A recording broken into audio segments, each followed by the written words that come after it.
Hello everyone, welcome to the webinar. I am Beth Mashesky, Senior Scientific Specialist at the Illinois Sustainable Technology Center, which is part of the Prairie Research Institute at the University of Illinois. A couple housekeeping items before we get started. You can download the slides in the handout section of the GoToWebinar toolbar. Today's webinar is being recorded. The recording and slides will be available for viewing online in about a week. I'll be sending out an email to everyone who registered for the webinar once those are available. Everyone will remain muted for the entire webinar. You can type in your questions through the GoToWebinar toolbar at any time, and I'll be reading those to the speaker at the end. So with that, I'm very pleased to welcome today's speaker, Tim Lindsey. Tim is a senior advisor at the University of Illinois Smart Energy Design and Assistance Center, or CDAC for short. He earned his bachelor's and master's degrees in environmental engineering from Southern Illinois University and his PhD in urban and regional planning from the University of Illinois. He has over 40 years of experience helping organizations increase their competitiveness through improved sustainability performance in their processes, products, and systems. Tim is an accomplished program and project manager with experience in multiple sectors, including manufacturing, energy, biofuels, agriculture, food processing, mining, chemical processing, and electronics. Before CDAC, he held sustainability positions at Caterpillar, the University of Illinois Sustainable Technology Center, and Exxon. He has numerous publications, awards, and patents. So Tim, thank you for joining us, and the webinar is yours. Thank you, Beth. Hello, everybody. It's a pleasure to be with you I guess we're in the afternoon now, to talk about some of the latest developments in the emerging hydrogen economy. The topics I intend to cover today include some recent technical breakthroughs and opportunities associated with hydrogen production and utilization, some global developments regarding hydrogen, various U.S. and state initiatives, some key corporate initiatives that have come up in the last couple of years, and plans for a Midwest hydrogen partnership that I'm currently working on to develop with Argonne National Laboratories and University of Illinois. So with that, we'll jump right in.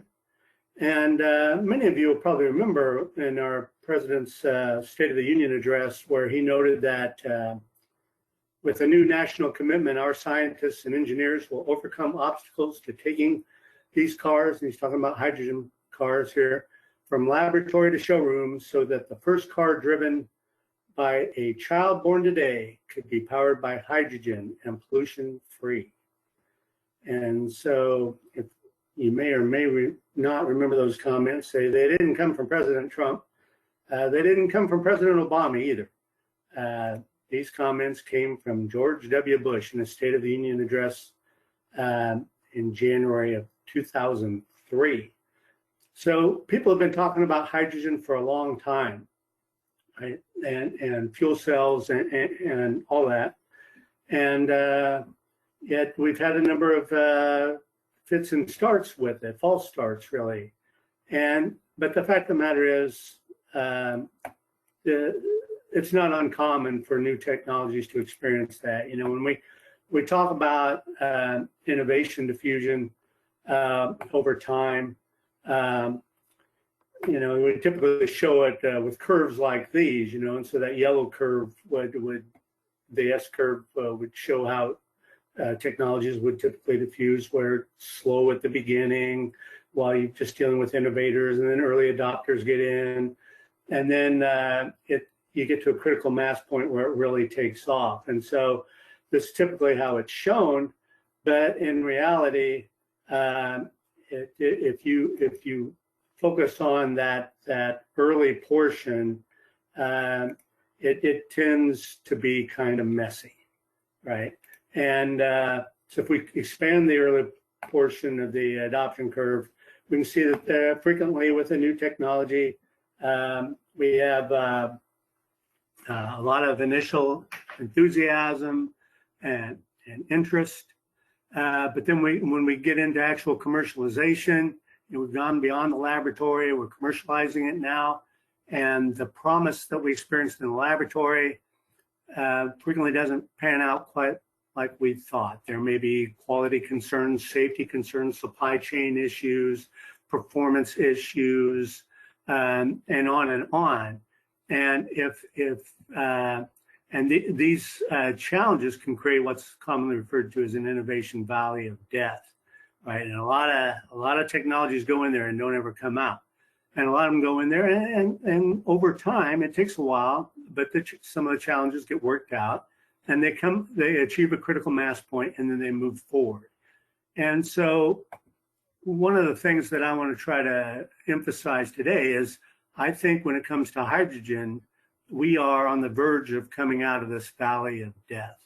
And, again, it's common for this to happen with technologies. Think of early generation cell phones, early generation computers, even early generation electric vehicles. Battery-powered electric vehicles have been around for over 100 years, but it's only been when some of the commercial challenges have been addressed that they really catch fire.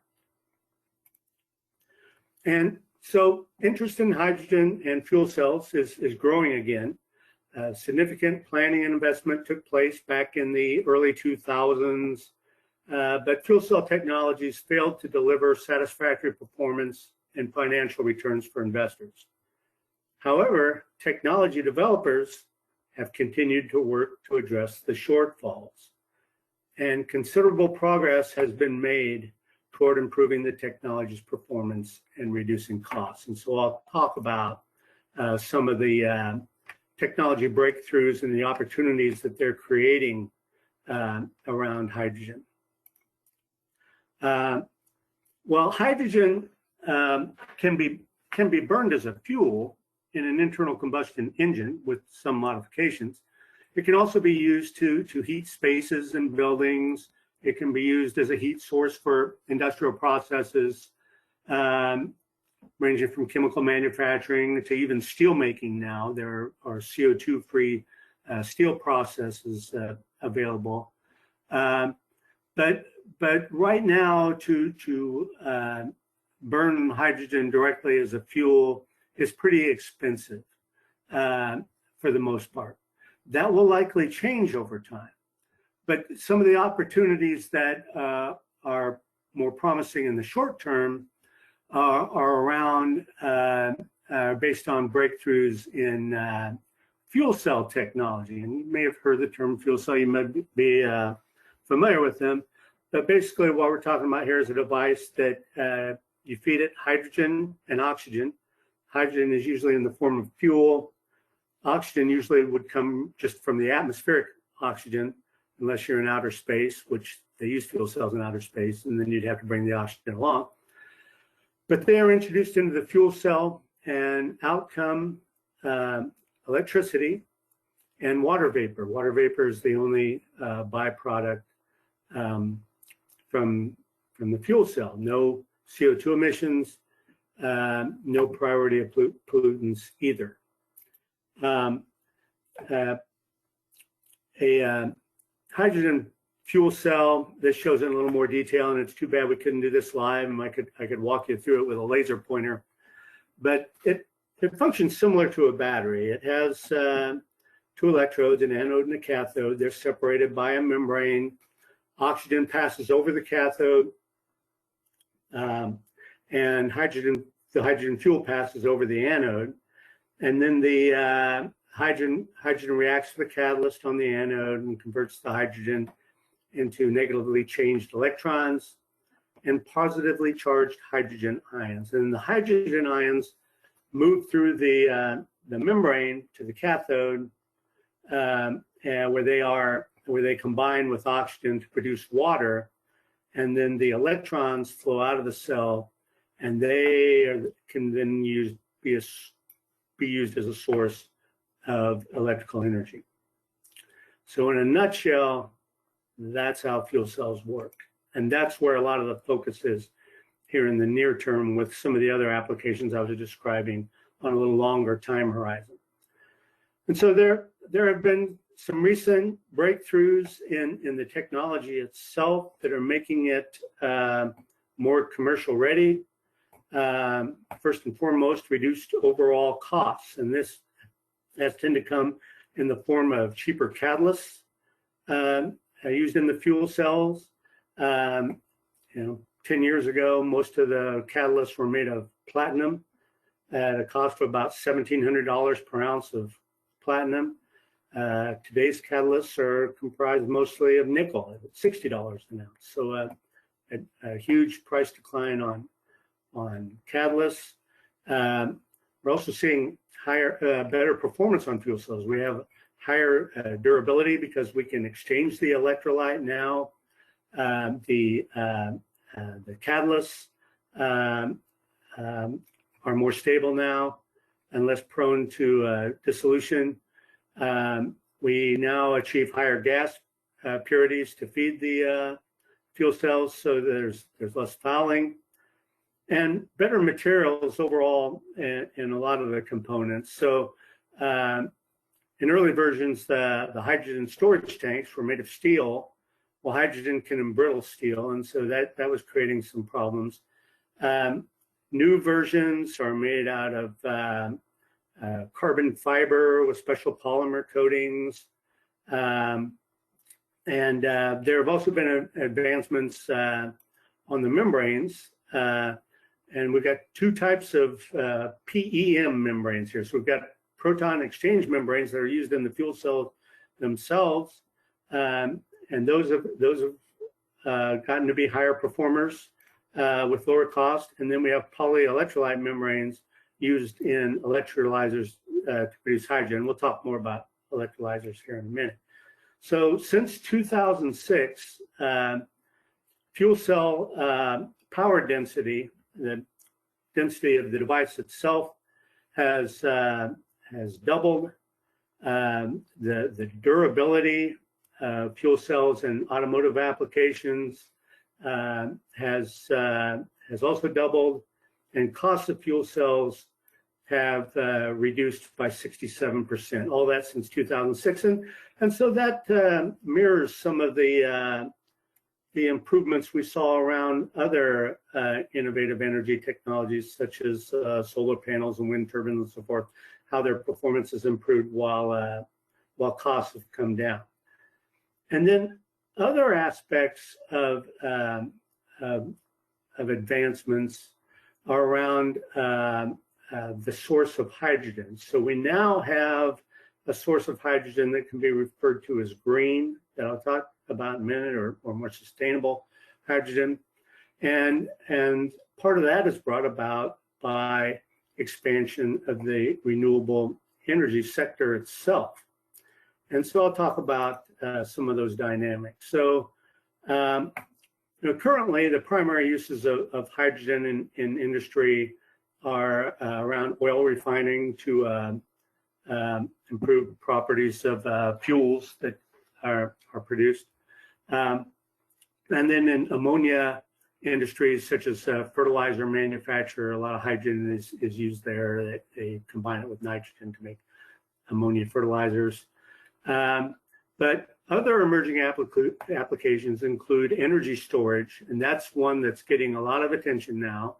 Metals refining, again, including steel manufacture, synthetic natural gas production, where you combine hydrogen with carbon dioxide to produce natural gas, and then blending with natural gas to reduce the carbon footprint of natural gas. And pipeline companies now routinely will blend up to 20% hydrogen with natural gas to reduce the carbon footprint of natural gas.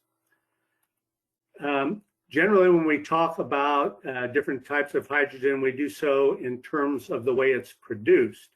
So gray hydrogen represents about 95% of all the hydrogen that's currently produced, and it's made from fossil fuels, mostly natural gas, through a steam reforming process. So I can split the hydrogen off the carbon in natural gas with steam. And again, that's the predominant method. Although some countries, China, for instance, use coal as a feedstock. So they gasify the coal and then split the hydrogen off the gas that way. That's been the predominant method. It's pretty easy to do. Been doing it for many decades. But there's a problem with it, because if I split the hydrogen off of natural gas, then I'm producing carbon dioxide. And so in terms of greenhouse gas reduction, I don't tend to make a lot of progress by doing that. Then people often talk in terms of blue hydrogen production. So here we're talking about hydrogen that can be produced with low CO2 emissions. So frequently what happens here is we're using power from, say, nuclear energy to split hydrogen from oxygen and water. So we feed water in, we introduce a electricity supply, and the electricity will split hydrogen and water through the process known as electrolysis. And Exelon, Xcel, Energy Harbor, and Arizona Public Service are all investigating doing this to produce hydrogen during off-peak periods. You know, nuclear power plants are, they're difficult to ramp production up and down as power demand changes. And so there are times where they have a lot of excess power, significant amounts of excess power that they don't have a market for. And so one of the things they're looking at doing is producing hydrogen, because they're seeing a growing market for hydrogen. Another method used to produce blue hydrogen, again, hydrogen with low CO2 emissions, is you still use fossil fuels and use the steam reforming process, but we capture the CO2 and then sequester it or use it to make beneficial products out of it. And this is actually being done in several locations. Toyota is doing it at one of their manufacturing complexes, and ExxonMobil is actually doing it up in the tar sands up in Canada. And so that's an area of considerable potential that a lot of the fossil fuel companies are really interested in, because it offers the opportunity for them to continue to use natural gas as a feedstock to produce hydrogen, and therefore they're less likely to strand as much of their natural gas assets if they can convert the natural gas to a low CO2 hydrogen fuel. And then finally, green hydrogen. Here we're talking about hydrogen produced from renewable energy sources. So electrolysis powered by, again, splitting water, powered by wind, solar, hydro, geothermal power sources. And we can also do it, again, using our standard steam reforming process if the natural gas source that we're splitting the hydrogen from comes from renewable sources. So this would be natural gas produced from, say, the anaerobic digestion of animal waste or municipal wastewater, those types of things. If that's where I get my source for natural gas to produce hydrogen, then I can say those are green hydrogen, and therefore they have a minimal carbon footprint.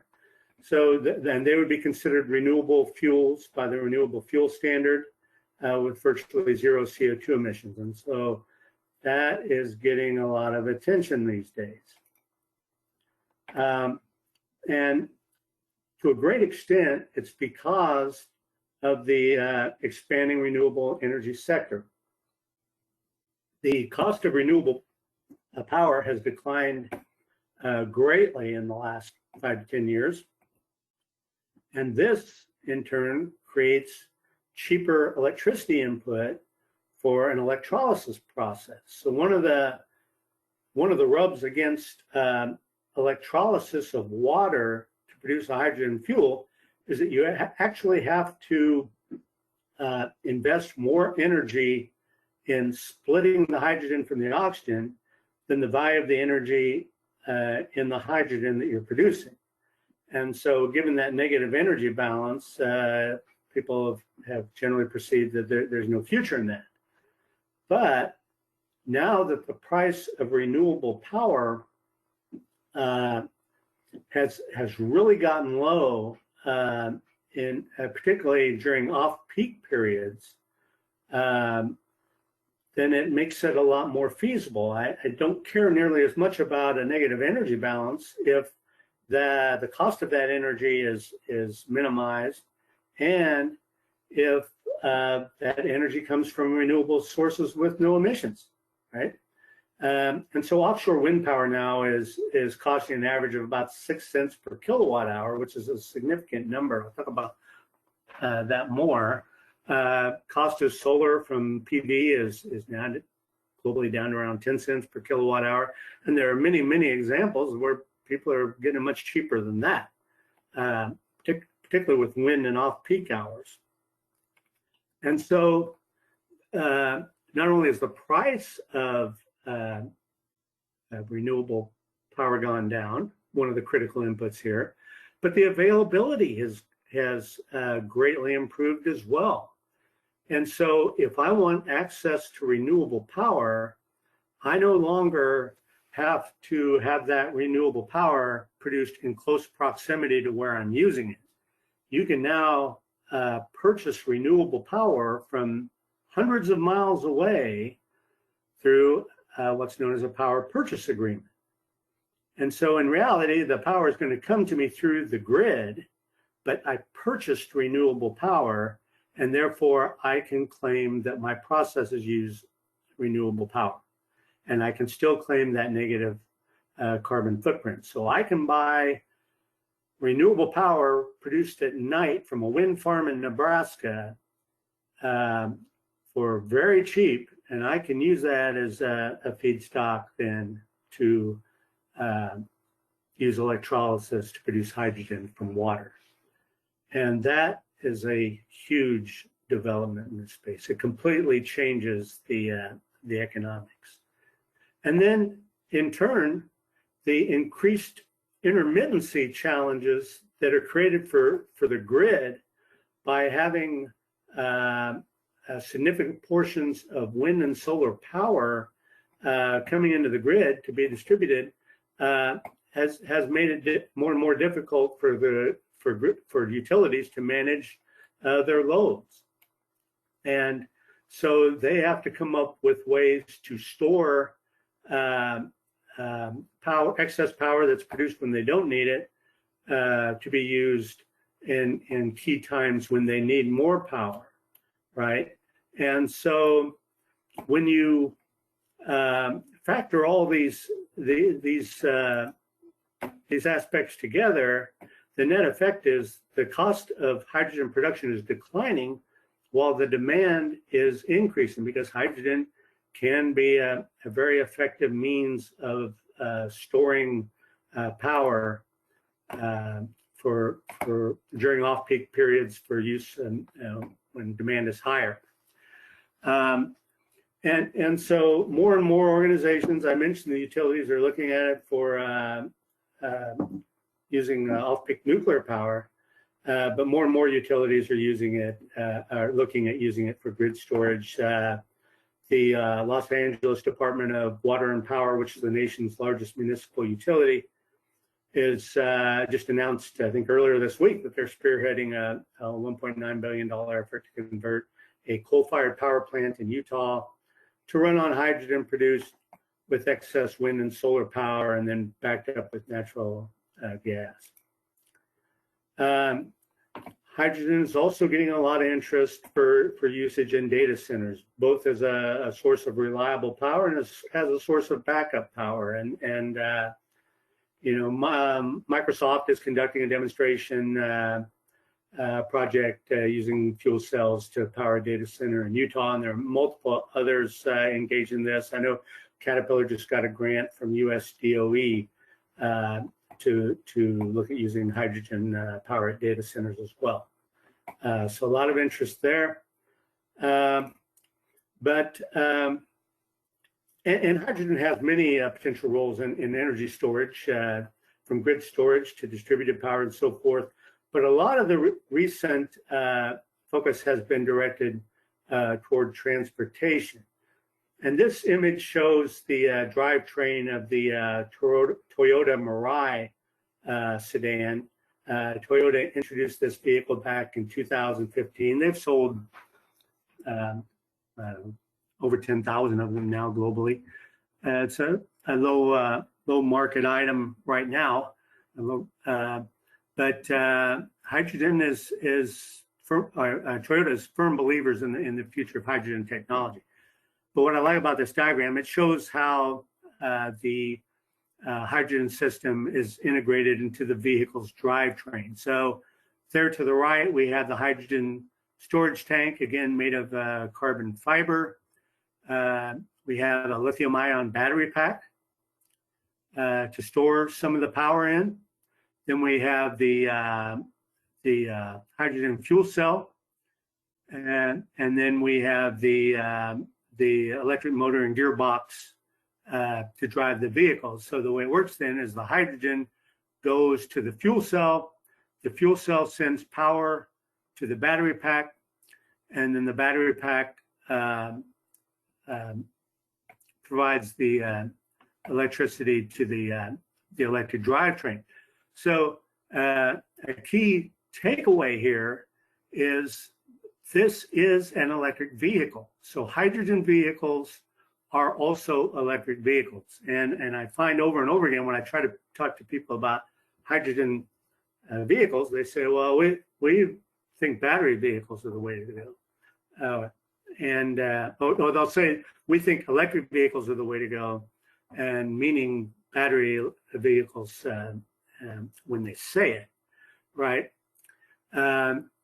But we are talking about a purely electric vehicle. It's all electric all of the time, compared to, say, with current hybrid vehicles, which would have redundant systems. So they would have a like a Toyota Prius would have a internal combustion drivetrain and an electric drivetrain feeding off a battery. So you'd have redundant mechanical systems, really adding to the complexity. You don't have that here.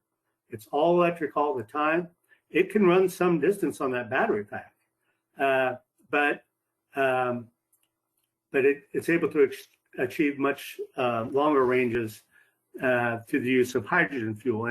And some companies are now describing the hydrogen component or capability as a range extension feature for electric vehicles. And in fact, Mercedes just released their what they call plug-in hydrogen hybrid vehicle last year. And so the idea is you'd have a battery pack for short trips, like commuting back and forth to work, you'd plug it in at night. But for long trips, where the battery pack would be inadequate, you could fill it up with hydrogen and take it much further. There are a number of advantages to fuel cell vehicles. First of all, they have fewer emissions. They have zero tailpipe emissions, essentially zero CO2 emissions. As well, no priority pollutant emissions, that's from the vehicle itself, from the fuel cell itself. We do have to, of course, factor in where the hydrogen came from in kind of a scope 2 emission. But from the actual fuel cell itself, there are no emissions other than water vapor. They're fast fueling. So fueling a fuel cell electric vehicle is much like fueling a normal gasoline-powered vehicle today. It takes 3 to 5 minutes. You have a nozzle you stick in there and fuels it right up. It has advantages in terms of range. Fuel cells can produce electricity continuously for as long as hydrogen and oxygen are supplied. So they're able to achieve considerably longer ranges than battery electric vehicles. It ranges similar to what you would get from a normal gas or a diesel vehicle. In terms of performance, they're quiet, reliable, and efficient, even in cold temperatures. I know that's been a challenge for battery electric vehicles, is their range declines significantly in the wintertime. Storing energy in the form of hydrogen requires considerably less weight than battery storage of energy. And I'll talk about that more in a minute when we talk about scaling up of vehicles and which technologies are best for various applications. Scalability, in terms of scalability, fuel cells can be integrated into vehicles of all sizes, including forklifts, heavy machinery, cars, delivery vans, trucks, buses, even locomotives and ships. And we're seeing lots of activity in that, particularly on the larger scale side of the technology. And then in terms of future innovation, fuel cell costs, again, have come down quite a bit in the last 15 years, but they're still expensive, comparable to battery electric vehicles. But product developers, and I got this directly from the Director of Innovation at Toyota, they see more opportunities for cost breakthroughs with fuel cell electric vehicles than they do battery electric vehicles. And that's one of the reasons they've put so much emphasis in hydrogen fuel cells. But fuel cell electric vehicles also have some disadvantages. So there's a lack of fueling infrastructure, right? Where do I go get hydrogen for my vehicle if I have one? Whereas with a battery electric vehicle, I can plug it into the grid and away I go. The grid's providing most of the infrastructure I need. 95% of commercial hydrogen, again, is produced from natural gas and generates CO2. Fuel cell drivetrains are expensive. I mentioned that. Hydrogen must be stored at high pressure in vehicles, upwards of 10,000 psi. There's a lot of things I like about hydrogen. This is one thing I don't like. 10,000 psi in that little tank in your vehicle. If that's ruptured, that's going to be a safety problem. That said, the tanks on those vehicles now are literally bulletproof now. That's one of the ways they test them. They shoot them with a high-powered rifle from a specified distance. And then finally, codes and standards for storing and dispensing hydrogen are complicated, and they're not well developed in a lot of parts of the world, and even in the US. I mean, California has probably done the most. They've got some hydrogen standards that they've developed in codes, but in most places they don't really exist here in the US. And so a lot of companies won't move forward until they get some clear direction with respect to that. So let's talk a little bit about hydrogen economics, because it's not going to take off in terms of innovation diffusion if it's not cost effective. So hydrogen made from fossil fuels currently costs between $1 and $1.80 per kilogram. And it's important to note that a kilogram of hydrogen contains about the same amount of energy as a gallon of gasoline. And so it's about the same as gasoline, about 15% less than a gallon of diesel fuel, probably 15 to 18% less than that. So that makes it a little easier. And these are rule of thumb numbers. We could easily spend the whole day talking about hydrogen economics in different applications, but I'm just trying to give you some rule of thumb numbers so you can do some basic comparisons.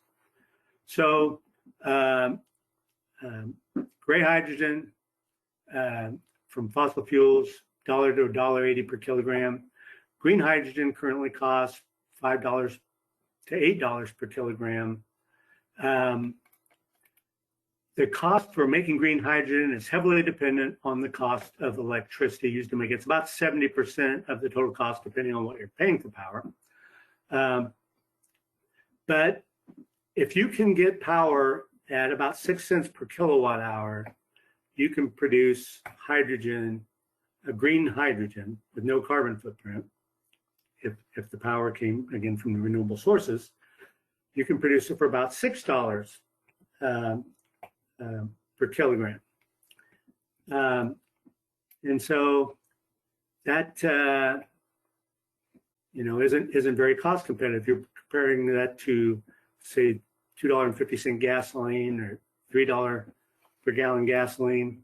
$6 for equivalent amount of energy on hydrogen is not competitive, right? Well, that's only one aspect of the economics. We also have to consider fuel consumption as well. And we have to consider that a fuel cell electric vehicle drivetrain averages about twice as efficient as an internal combustion drivetrain. Internal combustion drivetrain maybe 25–30% efficient. Hydrogen fuel cell drivetrain is upwards of 60% efficient. Therefore, on a per mile basis, when we look at it from a life cycle perspective, the cost of using hydrogen fuel through a fuel cell is getting pretty close to cost parity with gasoline. And recent analyses conducted by the IEA, MIT, and Wood Mackenzie all concluded that the cost of green hydrogen will fall by about 30% by 2030. So we're getting close to cost parity now on hydrogen versus fossil fuels. You drop it another 30% and it will be very competitive. And that's one of the big drivers for all the interest. Now, I mentioned the weight issue associated with battery electric vehicles and how it manifests itself. And Toyota does a really nice job in their vehicle strategy of laying this out. So if you look at the x-axis there and you're looking at driving distance, or you could just easily use operating time if it was a different type of machine. And then you compare that to the y-axis associated with vehicle size, you can kind of see what they're up to here. So for short vehicles, or for small vehicles driving short distances, battery electric vehicles make a lot of sense, right? Just go home, charge it up, and use it the next day. But as vehicles get bigger and driving distances and operating times get longer, then purely battery electric vehicles don't make as much sense. And we need to be able to extend the range. And that's where Toyota sees their line of hybrid products playing a role. And they've been leaders in hybrid technology for a long time, obviously. But then for larger vehicles that drive extended distances or operate for extended periods of time, that's where hydrogen energy storage makes a lot more sense. So municipal buses would be a good example of that. And here in Champaign-Urbana, where I'm dialing in from today, the MTD here is getting a couple of hydrogen-powered buses and the capability to produce their own green hydrogen to do so. And then large trucks, particularly semi-trucks, high weight application again, long distance. Toyota thinks that that's another strong application. I think they're probably right. And we'll get into the numbers here a little more here. So back in 2017, Tesla unveiled their plans for a battery electric semi-truck. Some of you may have seen this release.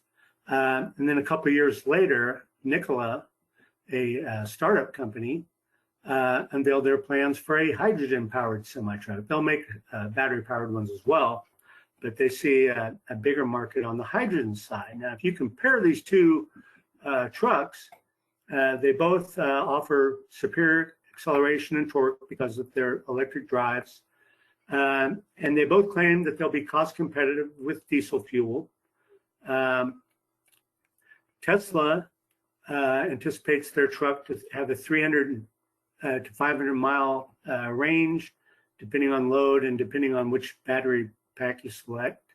They have 650 pre-orders at last count. And they intend to have limited production this year, although I think COVID may have stalled that a bit. But one of the big challenges with that vehicle, and you won't find this on the Tesla website, but their battery pack is estimated to weigh about 13 tons. And that's not my estimate. That estimate comes from some scientists at Carnegie Mellon that did a peer-reviewed paper on it. And so that's problematic, right? So that tells us we need to consider more than just efficiency. I mean, battery energy storage is pretty efficient, more efficient, more cost-effective than converting the energy to hydrogen storage, right? It takes a lot of inputs to do that, but it's only more efficient until you start to carry a load and start to move it, right? A Class 8 semi-truck can only haul 40 tons of payload, so the Tesla truck is tying up about a third of its total payload in battery pack, and the Nikola semi-truck can store the equivalent amount of energy in 160 pounds of hydrogen. And so that explains why you're seeing 14,000 pre-orders on the Nikola truck and much fewer on the Tesla truck. And these aren't the only two companies to get engaged in this space. Nikola, part of their business model is they are capitalized to install about 848 fueling stations by 2028 throughout North America along main interstate arteries to fuel these vehicles. And the vast majority of the hydrogen in these fueling stations will be produced on site using renewable power. So there won't be a need for refineries and pipelines and all that kind of stuff that you have with fossil fuels. They'll produce it on site, mostly from power they get from power purchase agreements, renewable power. Hyundai and Cummins now have a partnership on truck production. Toyota has a partnership with Kenworth. Daimler has a partnership with Volvo. Honda and Isuzu have a partnership, and Weichai, a Chinese company, a longtime bus producer, has announced that they are now making semi-trucks. And these companies are collaborating on fueling infrastructure such that the nozzles you use to fill up a Toyota truck will work just as well in a Nikola truck or Hyundai truck or whatever. And I think that's smart of them to do so. And again, as we scale up technology, the benefits of hydrogen energy storage get even more pronounced. And so Alstom is a French locomotive producer, and in the last couple of years, they've successfully piloted 2 hydrogen-powered trains in Germany.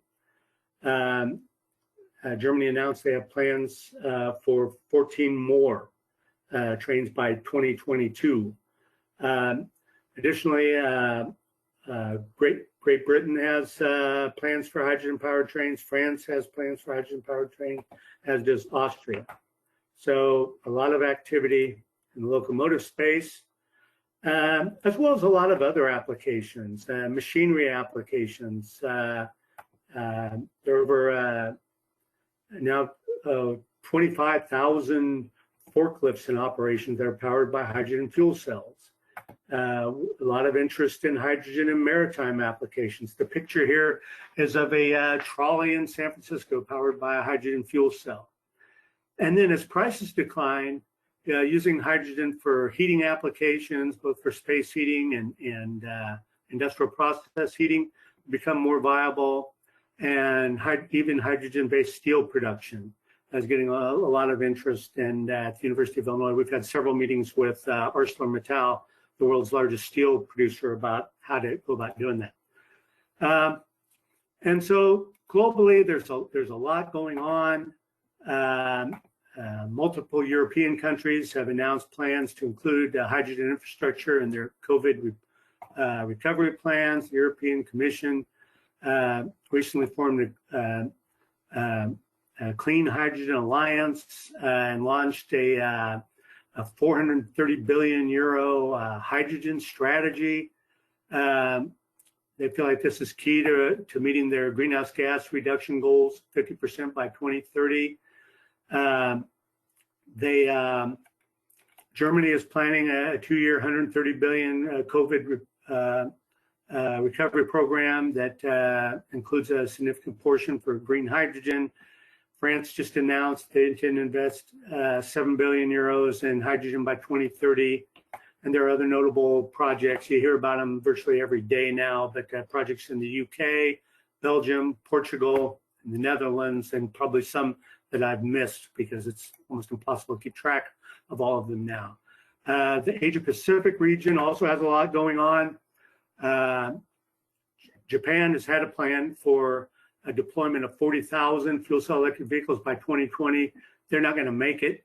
There have been some delays, but they haven't abandoned the plan. It's just running behind schedule.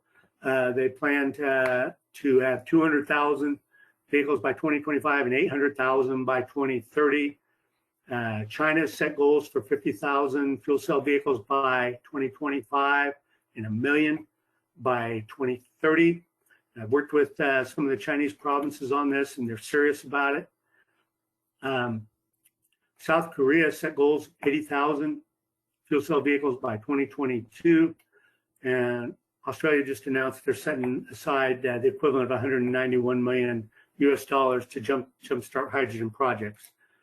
Oil and gas companies are also getting involved. I mentioned that it's a potential outlet for natural gas assets that could otherwise be stranded for them.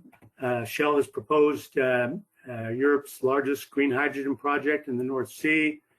They've also just yesterday announced plans to add hydrogen fueling infrastructure to 48 California fueling stations.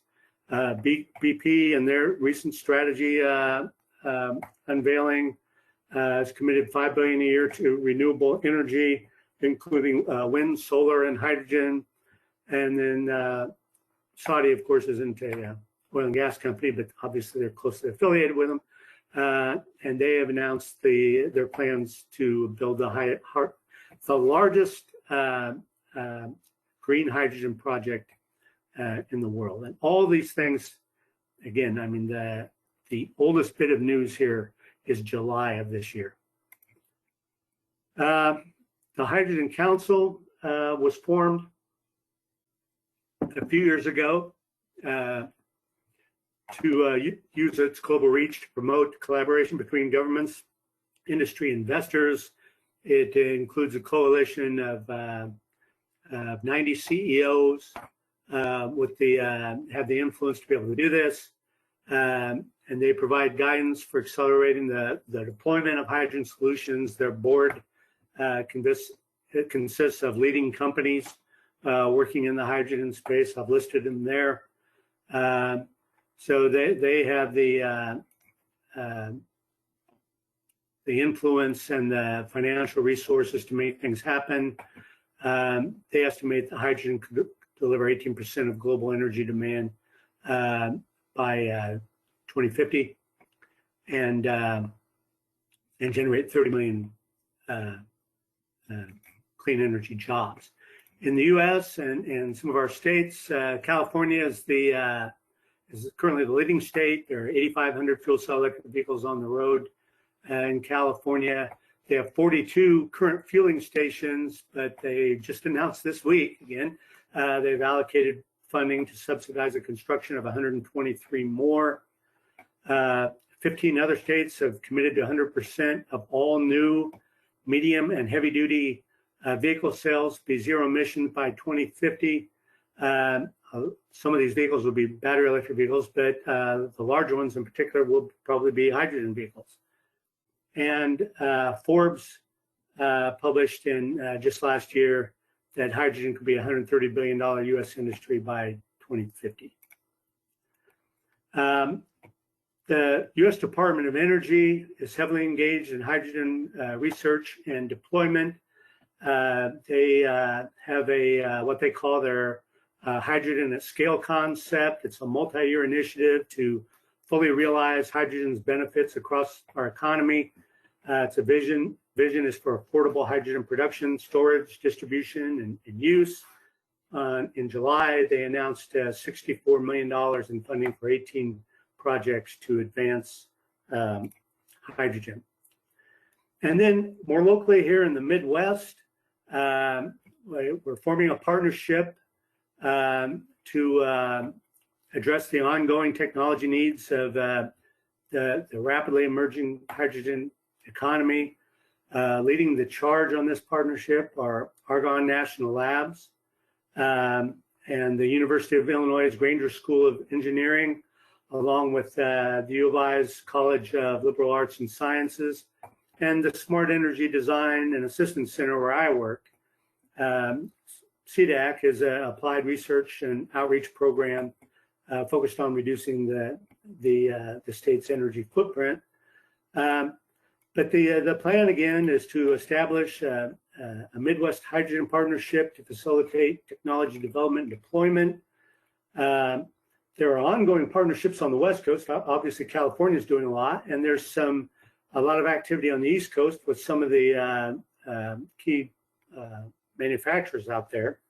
But the progress in the Midwest has been lagging. So there's a real demand for this here because the Midwest has the intellectual capital, manufacturing capabilities, infrastructure, and human capital necessary to take advantage of this opportunity.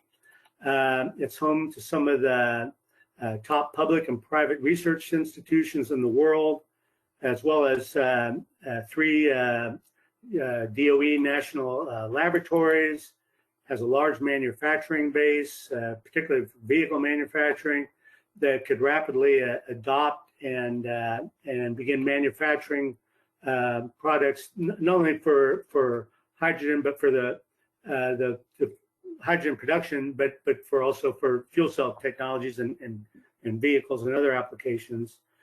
The Midwest also an abundant resource for producing CO2-free hydrogen, such as wind and nuclear power. And it's also home to many highly skilled but displaced workers from coal mining and coal power. So really a high need to have a hydrogen partnership in the Midwest.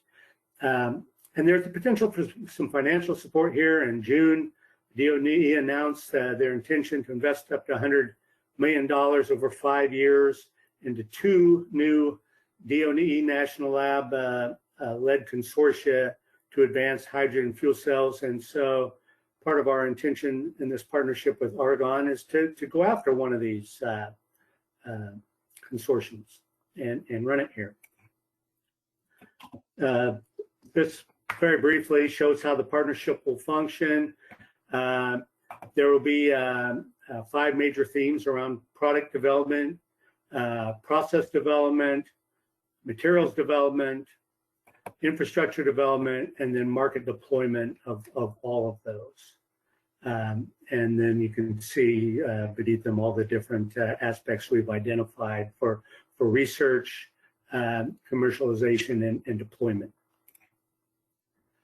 And so we put together a mission document for this partnership. If you'd be interested in seeing it, let me know. My email address is there. I can pass it along to you.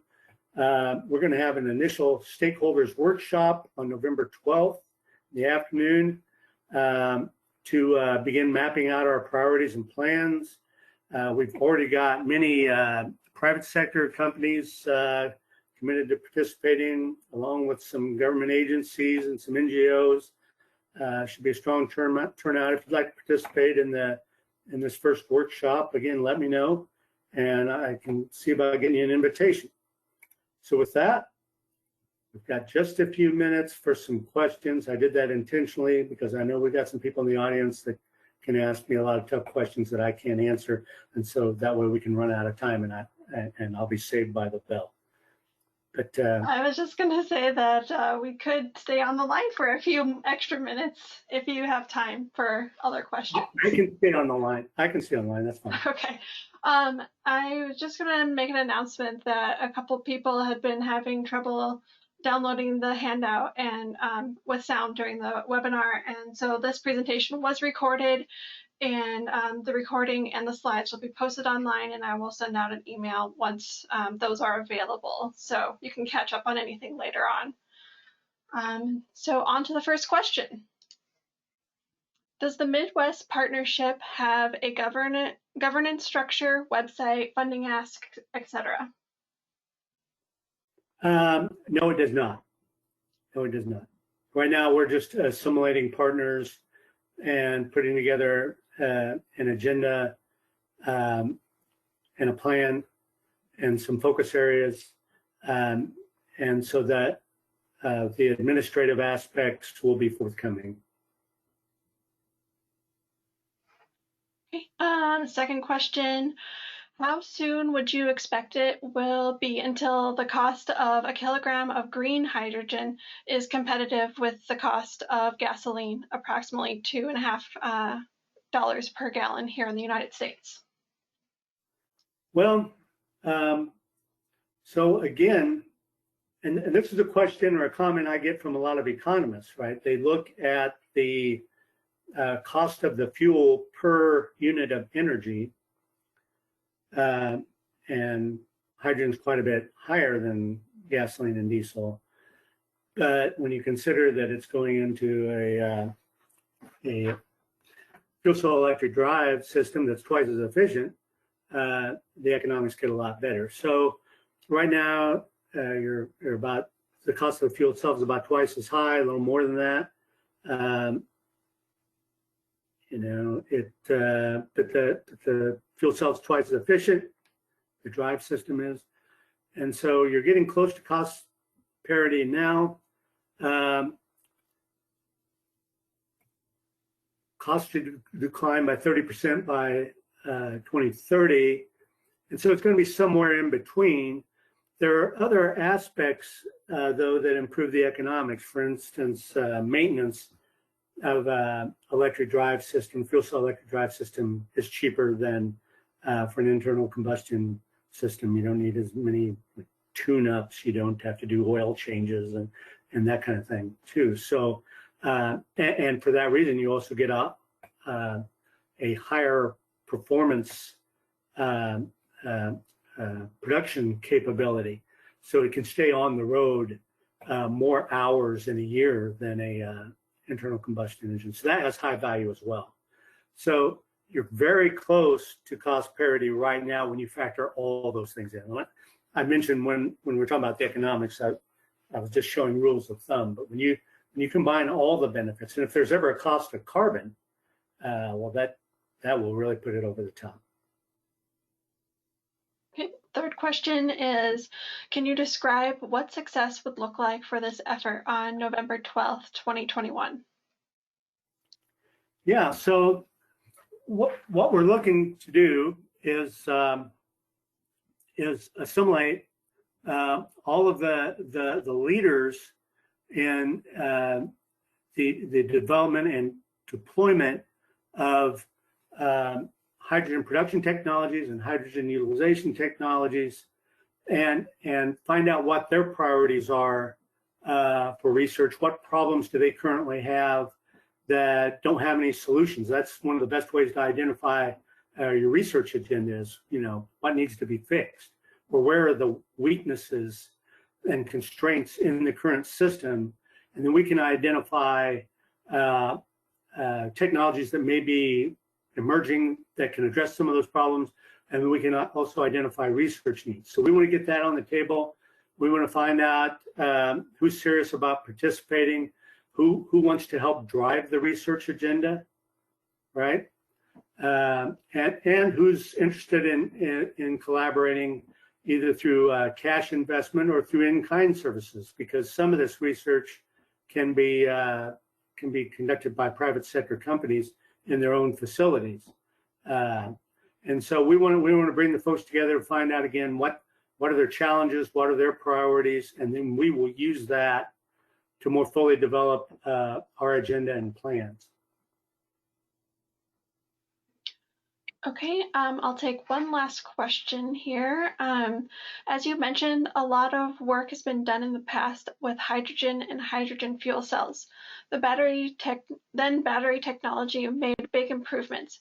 What happens to hydrogen and fuel cells if batteries continue to improve?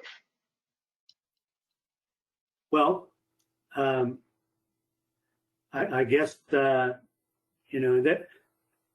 it sounds like the author of this question thinks there will only be one winner here, and I get that from a lot of people, and maybe I've misread them, but battery technology will almost certainly continue to improve, but I think it will do so more incrementally, because battery technology has been around for so long, and there have been so many resources devoted to their improvement. Whereas hydrogen and fuel cell technology has not had the level of investment, and that's why companies like Toyota see more opportunities for breakthroughs there. But it is possible, if there was a huge breakthrough in battery technology, that it would completely displace the need for hydrogen fuel cell technology. I don't see that happening because, for one thing, the weight restrictions around batteries will be problematic, particularly for the larger vehicles. And then when you look, another aspect is, hydrogen is the most abundant element in the universe, right? Whereas battery technologies require some inputs that are more not nearly as abundant, right? So lithium's pretty abundant for lithium-ion batteries, but another primary ingredient for lithium-ion batteries is cobalt, and it's not nearly as abundant. And half the world's cobalt is mined in the Democratic Republic of the Congo, and UNICEF estimates there's 40,000 child slaves in the DRC right now. And so, with all of today's focus on equity and so forth, and human rights, batteries are going to have to make some real breakthroughs on weight and some of the ingredients to stay competitive. And I mean, they might. I don't dispute that. But either way, I still see a role for hydrogen because of its ability to extend the range and the operating times. Great, thanks, Tim, for an excellent presentation. What final thoughts would you like to leave us with?